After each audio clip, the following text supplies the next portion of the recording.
মালদায় এসেই মালদার নিহত তৃণমূল নেতা বাবলা সরকারের বাড়ি গেলেন মুখ্যমন্ত্রী মমতা বন্দ্যোপাধ্যায়। তিনি যুব আবাসের ময়দানে হেলিকপ্টার থেকে নেমে গাড়িতে চেপে সোজা চলে যান মালদা শহরের মহানন্দা পল্লীতে নিহত তৃণমূল নেতা বাবলা সরকারের বাড়িতে। সেখানে নিহত নেতার স্ত্রী কাউন্সিলর চৈতালি ঘোষ সরকারের সঙ্গে দেখা করেন, কথা বলেন তার সঙ্গে। গোটা বিষয়ে তার কাছে মুখ্যমন্ত্রী প্রয়োজনীয় খোঁজ খবর নেন।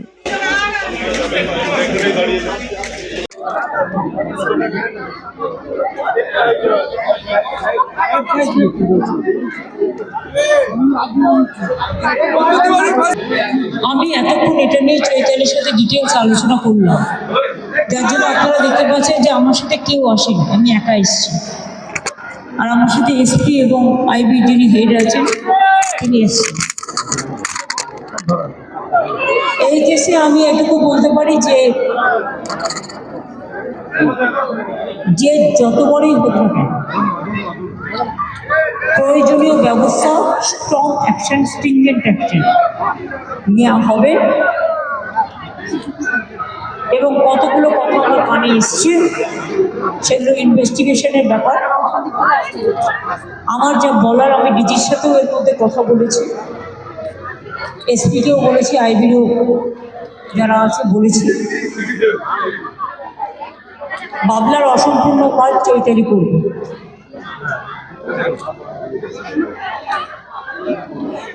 বাবলা আমার চিরকালের পরিচিত। আমি আগে সকালে ফিরে গেলে রাতে ফিরে আসতাম, মালদা এরকম অনেক ঘটনা আমি সাথে। এবং ও আমাদের একটা নিরলস কর্মী ছিল এবং এলাকার মানুষের কাছেও পপুলার ছিল। কিন্তু মালদার রাজনীতি আমি একটা বুঝি না। এমএলএ আমরা পাই না, এমপি আমরা পাই না, কিন্তু কাউন্সিলর ইলেকশনে, বিশেষ করে কর্পোরেশন ইলেকশনে কেউ কেউ জিতে যায়, কর্পোরেশনটা পায়, বাট এমপি এলে এমএলএ হয়। দুর্ভাগ্য এটা। এর মধ্যে কী রহস্য আছে, রহস্যটা তো আমি জানি।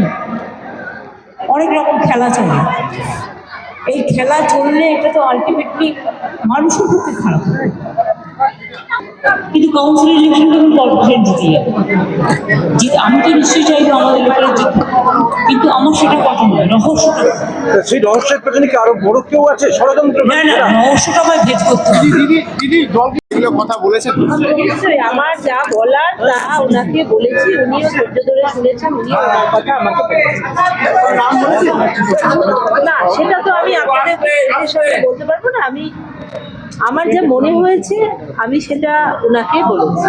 আমি এই দিনের অপেক্ষায় ছিলাম এবং ওনাকে অনেক অনেক কৃতজ্ঞতা, শ্রদ্ধা যে উনি আমার কথা শোনার জন্য এবং আমার এখানে আমার যে ব্যথা সেটা উনি আমার পাশে দাঁড়িয়ে আমাকে বলে উনি গেছেন।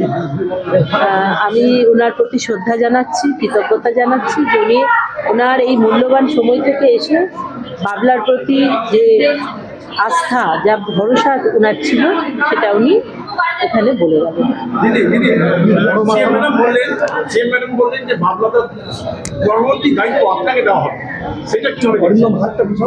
দেখুন, উনি ওনার কথা বলেছেন, আগামী দিনে সেটা আরো বোঝা যাবে। আমি নিজেও এখনো আমি বলছি, আমার সাথে যে ঘটনাটা ঘটেছে, আপনারা সকলেই জানেন দুলালবাবুর যে নির্মমভাবে হত্যা করেছে, সেটা এখনো আমার কাছে ঠিকভাবে বোঝা হয়ে ওঠেনি।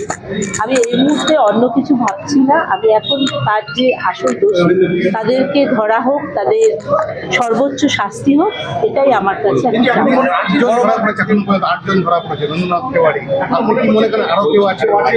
দেখুন, এই ব্যাপারে আমার এই মুহূর্তে বলা খুব মুশকিল। পুলিশ তাদের কাজ করছে, আগামী দিনে নিশ্চয়ই তাদের সমস্ত কিছু দেখে তারা বলবে, সেটা পরে আমরা কোর্ট বা ইয়ের মাধ্যম থেকে আমরা আরো ভালো পরিষ্কারভাবে জানতে পারবো। না, সেরকম কিছু লিখিতভাবে দিদি নিজে কথা আমার সাথে।